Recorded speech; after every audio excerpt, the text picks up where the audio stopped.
5 दोस्त धीरे धीरे नीचे उतर रहे थे।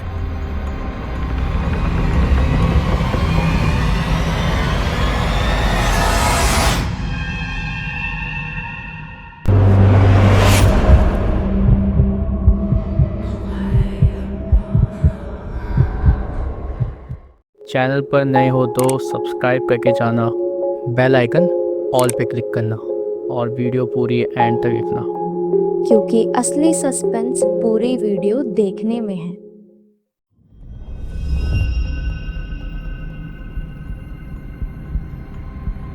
अग्रसेन की बावली।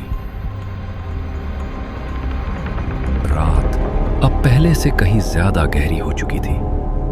आसमान में चांद तो था, लेकिन उसकी रोशनी जैसे इस जगह तक पहुंच ही नहीं पा रही थी।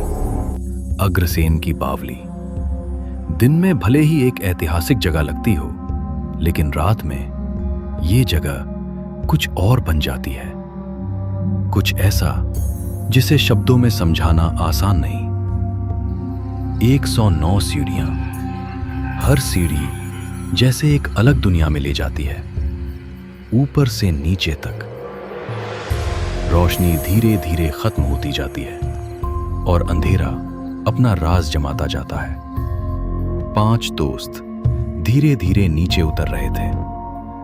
उनके कदमों की आवाज दीवारों से टकराकर बार बार वापस लौट रही थी, जैसे कोई उनके हर कदम को सुन रहा हो। हवा में एक अजीब सी ठंडक थी, लेकिन वो सिर्फ मौसम की ठंड नहीं थी। उसमें कुछ और था, एक एहसास, जैसे कोई बहुत समय से किसी का इंतजार कर रहा हो। जैसे ये जगह खाली नहीं है, जैसे कोई उन्हें देख रहा है। नीचे जाते जाते उनकी बातें धीरे धीरे कम होने लगी, क्योंकि कभी कभी सन्नाटा इतना भारी होता है कि इंसान खुद ही चुप हो जाता है। उनमें से एक अचानक रुक गई। उसने पीछे मुड़कर देखा। कुछ नहीं था, लेकिन फिर भी उसे लगा कि कोई अभी अभी उसके पीछे से गुजरा है। एक ठंडी हवा उसके कान के पास से गुजरी। उसने जल्दी से आगे देखना शुरू कर दिया। बाकी सब आगे बढ़ते रहे। उनमें से एक अपने हाथ में कैमरा लिए हुए था।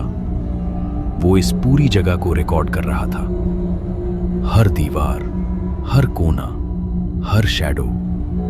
लेकिन कैमरा कभी कभी अजीब बिहेव करने लगा। स्क्रीन हल्का सा फ्लिकर करती, फिर ठीक हो जाती, लेकिन धीरे धीरे ये ग्लिट्स बढ़ने लगे।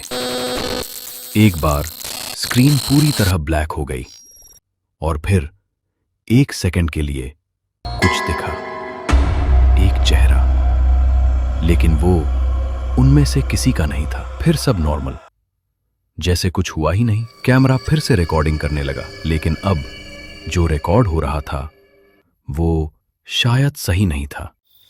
नीचे जाते जाते हवा और भारी हो गई। सांस लेना थोड़ा मुश्किल लगने लगा, जैसे इस जगह की हवा जिंदा नहीं है। और फिर आखिरी कुछ सीढ़ियां उनके सामने, अंधेरा और गहरा हो गया। वो नीचे पहुंच गए। नीचे का हिस्सा ऊपर से बिल्कुल अलग था। थोड़ी सी टिमटिमाती रोशनी जो अंधेरे को कम नहीं और डरावना बना रही थी। दीवारें पुरानी, गीली और चुप, और बीच में एक बड़ा सा कुआं। उस कुएं के आसपास हवा और भी ठंडी थी, जैसे उस जगह का तापमान बाकी जगह से अलग हो। वो सब धीरे धीरे उस कुएं के पास पहुंचे। कोई जल्दी नहीं थी, जैसे कोई उन्हें खींच रहा हो अंदर झांकने के लिए। जब उन्होंने नीचे देखा तो उन्हें अपनी ही परछाई दिखाई दी।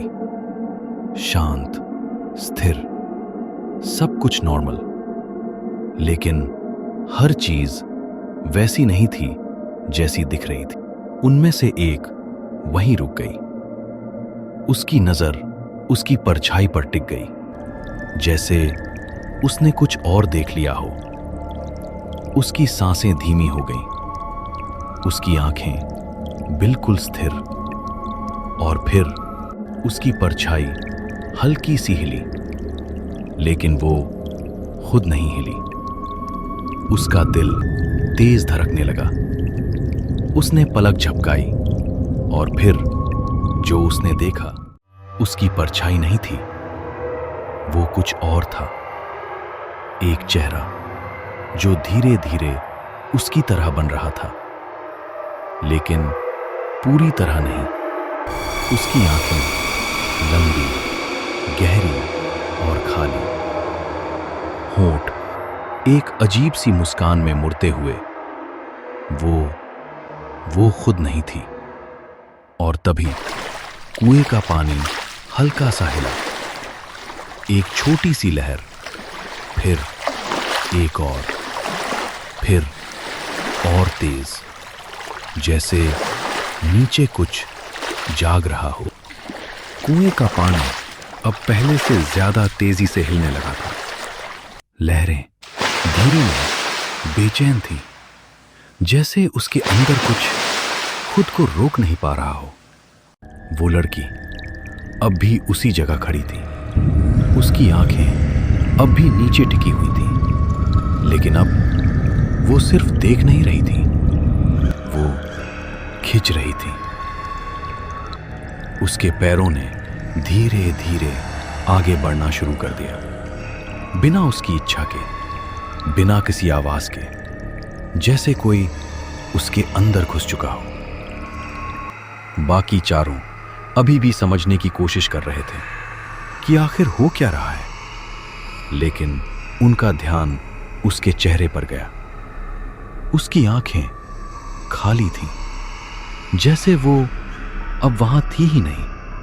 और तभी कुएं के अंदर से एक अजीब सी आवाज आई। कोई शब्द नहीं, कोई भाषा नहीं, बस एक खिंचाव, एक बुलावा जो सीधा दिमाग में गूंज रहा था, जैसे कोई अंदर से कह रहा हो, आओ।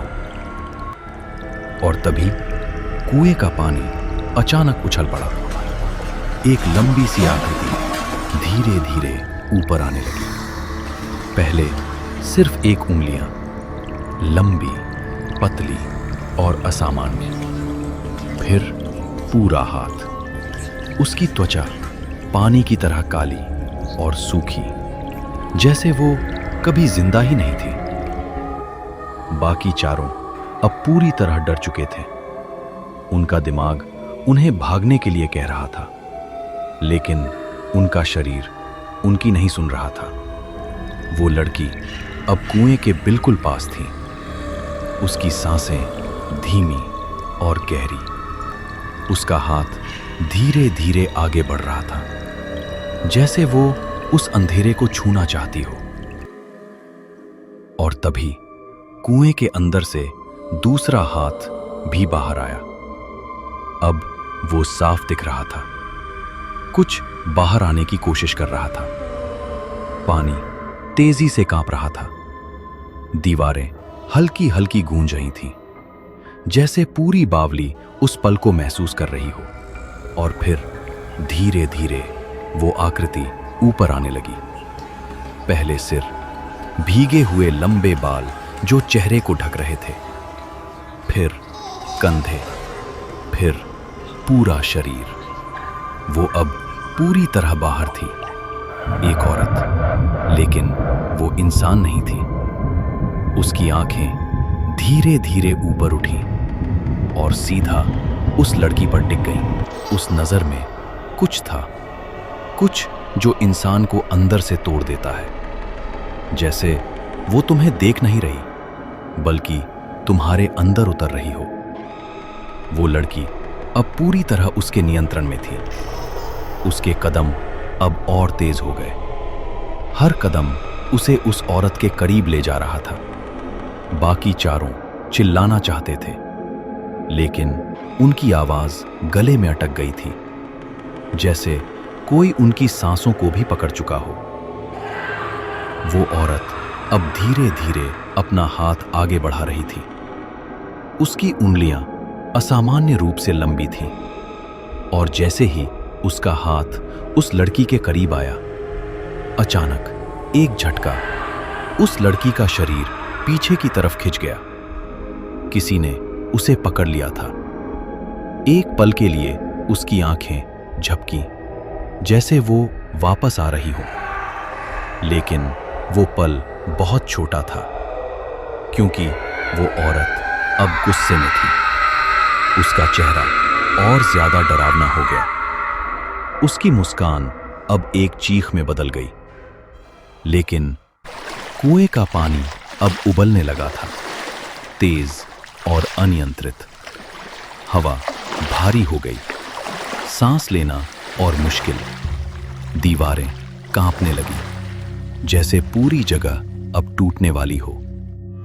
बाकी चारों अब पूरी ताकत से उसे पीछे खींच रहे थे, लेकिन उसका शरीर आगे जाने की कोशिश कर रहा था। दो ताकतें उसे अलग अलग दिशाओं में खींच रही थीं। एक जो उसे बचाना चाहती थी और दूसरी जो उसे अपने साथ ले जाना चाहती थी। और फिर वो औरत एक कदम आगे बढ़ी। उसकी चाल धीमी थी, लेकिन हर कदम जमीन पर असर छोड़ रहा था, जैसे वो इस दुनिया की नहीं थी। उसने अपना हाथ और आगे बढ़ाया।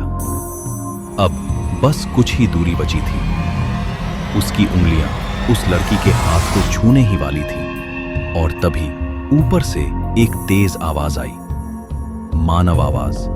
नीचे कौन है इस वक्त? अचानक एक तेज रोशनी नीचे गिरी, टॉर्च की रोशनी, और उसी पल सब कुछ रुक गया। कुएं का पानी अचानक शांत, हवा स्थिर, दीवारें खामोश, और वो औरत गायब, जैसे वो कभी थी ही नहीं। तुम लोग यहाँ क्या कर रहे हो? वो लड़की अचानक नीचे गिर गई, बेहोश। बाकी चारों अब हिल सकते थे। उनकी सांसें तेज, दिल तेज धड़क रहा था, लेकिन उनके पास सोचने का वक्त नहीं था। उन्होंने उसे उठाया और बिना पीछे देखे भागने लगे। हर कदम अब पहले से तेज, जैसे वो जगह अब भी उन्हें रोकना चाहती हो, जैसे वो चीज अब भी वहीं कहीं हो, उनके पीछे। वो भाग रहे थे, तेज और तेज। सीढ़ियां अब पहले से लंबी लग रही थी। वो लड़की अब भी बेहोश थी। उसे पकड़कर ऊपर की तरफ खींच रहे थे। उसका शरीर अजीब तरह से हल्का भी था और भारी भी, जैसे वो पूरी तरह वो नहीं रही हो। और फिर आखिरी कुछ सीढ़ियां, ऊपर से हल्की रोशनी दिखाई देने लगी। सुबह आने वाली थी, लेकिन उस रोशनी में सुकून नहीं था, बस एक अजीब सी खामोशी थी। आखिरकार वो बाहर आ गए। खुला आसमान, ठंडी हवा, लेकिन उनके चेहरों पर अब भी डर था। कोई कुछ नहीं बोला, क्योंकि वो लड़की अब भी बेहोश थी। दरवाजे बंद, इंजन चालू, और गाड़ी धीरे धीरे आगे बढ़ने लगी। समय सुबह के 4 बजे। सड़कें खाली थीं, शहर अभी जागा नहीं था। गाड़ी के अंदर पूरी तरह सन्नाटा था, सिर्फ इंजन की हल्की आवाज और उनकी सांसें। कोई पीछे नहीं देख रहा था, कोई कुछ पूछ नहीं रहा था, जैसे सबके मन में एक ही सवाल था, लेकिन कोई उसे बोलना नहीं चाहता था। वो लड़की पीछे की सीट पर शांत पड़ी थी, उसका चेहरा बिल्कुल स्थिर, जैसे वो सो रही हो। गाड़ी धीरे धीरे सड़क पर आगे बढ़ती रही। समय बीतता गया, लेकिन अंदर का माहौल वैसा ही रहा। और तभी एक हल्की सी आवाज, जैसे कोई बटन दबा हो। सबका ध्यान एक साथ उस आवाज की तरफ गया। सीट के पास पड़ा हुआ कैमरा खुद ब खुद चालू हो गया था। स्क्रीन धीरे धीरे रोशनी से भरने लगी। पहले धुंधला, फिर साफ। कोई उसे छू नहीं रहा था। स्क्रीन पर उसका चेहरा दिखा। कुएं वाली औरत, वो आंख वैसी नहीं थी। उसमें कोई भाव नहीं था, कोई पहचान नहीं थी, बस एक खालीपन। और फिर उसके होंठ धीरे धीरे मुड़ने लगे। एक मुस्कान, लेकिन वो मुस्कान इंसानी नहीं थी। वो वही मुस्कान थी जो कुएं में दिखी थी। उसकी नजर सीधे कैमरे में टिक गई, जैसे वो देख रही हो कैमरे को नहीं, बल्कि जो भी उसे देख रहा है। धीरे धीरे उसका चेहरा और बदलने लगा। उसकी आंखें गहरी होती, उसकी मुस्कान और चौड़ी। और फिर स्क्रीन अचानक ग्लिच हुई। 1 सेकंड के लिए सब नॉर्मल। कैमरा अचानक बंद हो गया। पूरी तरह अंधेरा। उस रात वो सिर्फ वहां से निकले नहीं थे, वो कुछ अपने साथ ले आए थे। और अब वो अकेले नहीं थे।